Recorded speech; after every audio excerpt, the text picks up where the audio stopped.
وقت کی ضرورت، وقت کی ضرورت.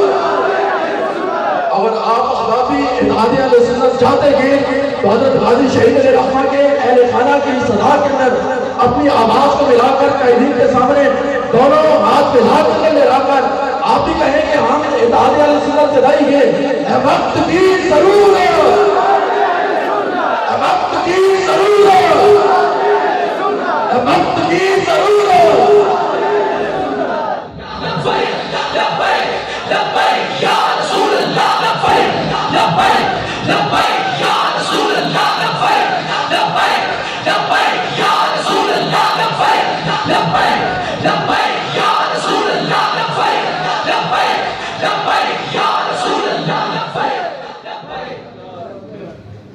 الصلاۃ والسلام علیک یا رسول اللہ وعلی آلک و صحبک یا حبیب اللہ صلی اللہ تعالی علیہ وآلہ وسلم.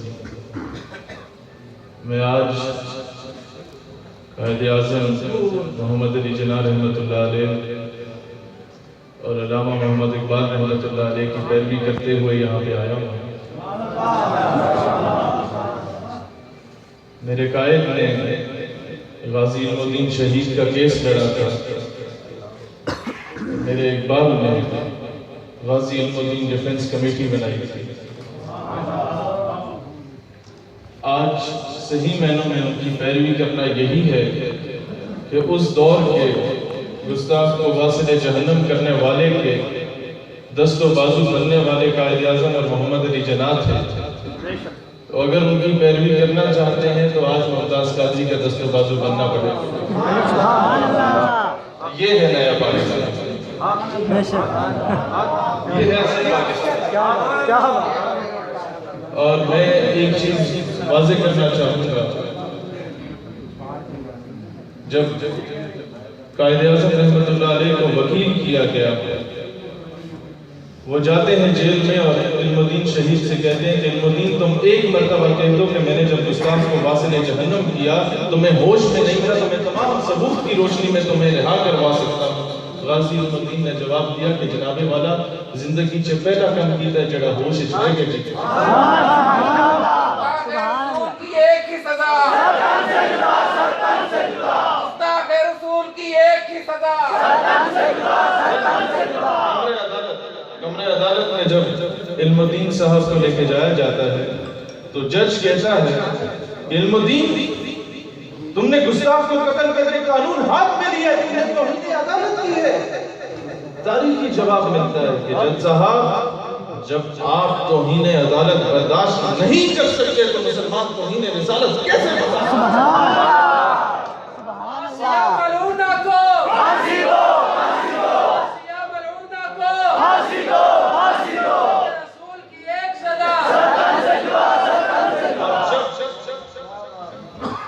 ابھی یہ آسیہ مجنہ کا ذکر ہوا. دیکھیں جب بھی عاشقان رسول سڑک پہ آئے تو ہمارے وزیر اعظم صاحب نے کہا کہ یہ چھوٹا طبقہ آیا ہے. میں وضاحت کرنا چاہتا ہوں، یہ غور سے سنیے گا کیونکہ یہ باتیں بتانا زیادہ ضروری ہے کہ چھوٹا طبقہ ہے کیا. مولانا عبدالستار خان نیازی رحمۃ اللہ علیہ وہ اسٹوڈنٹ لیڈر تھے اپنے دور کے اور مسلم اسٹوڈنٹ فیڈریشنز کے بانیوں میں سے تھے، جن کی طرف قائد اعظم اشارہ کر کے کہتے تھے کہ ان نوجوانوں کی وجہ سے پاکستان بنا. جب وہ بزرگ ہوئے، ضیاء الحق کا دور تھا، تحریک نظام مصطفیٰ اور تحریک ختم نبوت اپنے عروج پر ہوا کرتی تھی، تو جنرل ضیاء الحق کا ABC آتا ہے اور کہتا ہے نیازی صاحب ذرا تحریکوں سے باز رہیے. نیازی صاحب مسکراتے ہیں. وہ پھر کہتا ہے مولانا صاحب you know I am in uniform, we are running the state and you are under the state. کہ میں وردی میں ہوں، ہم ریاست چلا رہے ہیں اور آپ ریاست کے ماتحت ہیں.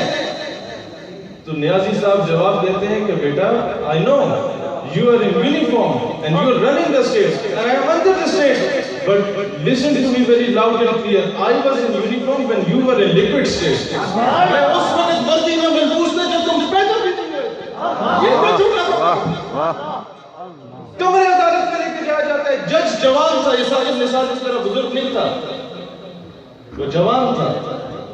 وہ کہتا ہے نیازی تمہاری ساری زندگی تحریکوں میں گزری ہے. نیازی صاحب مسکرا کے جواب دیتے ہیں کہ بیٹا اگر نیازی تحریکوں میں زندگی نہ گزارتا تو تم اس کرسی پہ نہ بیٹھے ہوتے, کسی کھڑے پہ پکوڑے بیچ رہے ہوتے. یہ خواجہ قمر سیالوی رحمۃ اللہ علیہ کو خضر اعتمانہ بلینک چیک لکھتا ہے اور کہتا ہے کہ جناب اسے بھرو, لکھو جتنی تعداد چاہیے, لیکن محمد علی جناح کو سپورٹ نہ کرو تحریک پاکستان میں. خواجہ قمر سیالوی اس بلینک چیک کو جلا دیتے ہیں میٹھی میں. خضر اعتمانہ اس وقت کا گورنر پنجاب ہوتا تھا متحدہ ہندوستان کا. اس نے کہا کہ سیالوی صاحب اگر آپ نے ابھی محمد علی جناح کا دوبارہ ساتھ دیا تو مجھ سے برا کوئی نہیں ہوگا. خواجہ قمر الدین سیالوی نے جواب دیا کہ میں اللہ دے 99 نام پڑھے جنہیں خضر اعتمانہ دا نام موجود نہیں.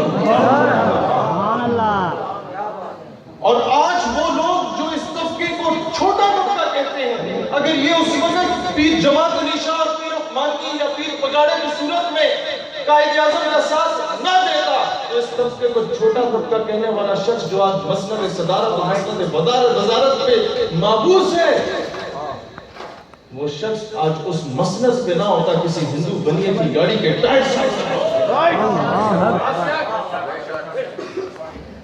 دوستان سی وقار. آج جو دیکھیں میں ایک چیز سمجھانا چاہتا ہوں, یہ چیز سمجھائی نہیں جاتی کہیں پر بھی, ہم جذبات میں آ کے بات کرتے ہیں. یہ جو آئی ایم ایف جب آپ کو یا ورلڈ بینک جب آپ کو لون دیتا ہے نا تو یہ آپ کی خوبی کا بیٹا نہیں ہے, وہ آپ سے کچھ ڈیمانڈ کرتا ہے. میں اگر آپ کو قرضہ دیتا ہوں تو میں آپ سے یہ امید رکھوں گا کہ آپ میرے جوتے بھی صاف کریں, میری گاڑی پہ بھی کپڑا مارے, اور میں لات مار کے بھیج دوں, کسی کی جرت نہیں ہے بولنے کی. اسی طریقے سے جب قرضہ دیا جاتا ہے تو آپ یہ صدیقی بھی لے کے جائی جاتی ہے, تب غازی صاحب کو بھی پھانسی دی جاتی ہے, تب آسیہ کو بھی رہا کیا جاتا ہے. میں وزیر اعظم صاحب سے پوچھنا چاہوں گا, موقع نہیں ہے لیکن پوچھنا چاہوں گا کہ 13.2 بلین پاؤنڈز جو آئے تھے برطانیہ کی جانب سے وہ کہاں پہ لگے. میں پوچھنا چاہتا ہوں جو یو ایس اے کی طرف سے دھمکی دی گئی تھی کہ آسیہ کو اگر رہا کیا گیا تو 1 ٹکا نہیں ملے گا, مجھے بتانا وہ دھمکی کے عوض تم نے رہا کیا یا قانون کے فیصلے کے عوض رہا کیا. اور اب میں یہ بات کرنا بہت زیادہ ضروری ہے کہ پائلٹ صاحب کو جو رہا کیا گیا اور ملک کی عزت کو بیچا گیا, جو مورال ہمارا ہائی تھا اور خوشی سے ہم سو نہیں سکے ہم نے کیا بات کی, اور 2 دن پھر ہم لوگ غم سے نہیں سو سکے کیا ہو رہا ہے. نوبل پیس پرائز کا اعلان کیا جا رہا ہے خان صاحب کے لیے, یہ کیمپین چلائی جا رہی ہے. میں یہ بات ضروری سمجھتا ہوں کرنا کہ نوبل پیس پرائز ملالہ صاحبہ کو بھی ملا تھا ملک کی عزت بیچنے پہ, آسکر پرائز شرمین عابد چنوئی کو بھی ملا تھا ملک کی عزت بیچنے پہ, اور نوبل پرائز مسلمانوں کی فتنے بوٹیاں کرنے والی برما کی وزیر اعظم کو بھی ملا تھا. تو ایسے نوبل پرائز اگر اس بیس پہ ملتے ہیں تو آج ہم اعلان کرتے ہیں کہ ایسے نوبل پرائز پر ہم لعنت بھیجتے ہیں, لعنت بھیجتے ہیں. اور میں ایک چیز بزرگوں سے بھی کہنا چاہتا ہوں, آج قیادت موجود ہے, آج ڈاکٹر صاحب موجود ہیں, آج رضوی صاحب ہوتے ہیں, تو ان دونوں کے سامنے ہاتھ جوڑ کے یہ بات کرتا ہوں کہ خدا را کمرے کے اندر بند رہ کے اپنے معاملات کو ڈسکس کریں, کمرے سے باہر نہ جانے دیا کریں. دشمن سے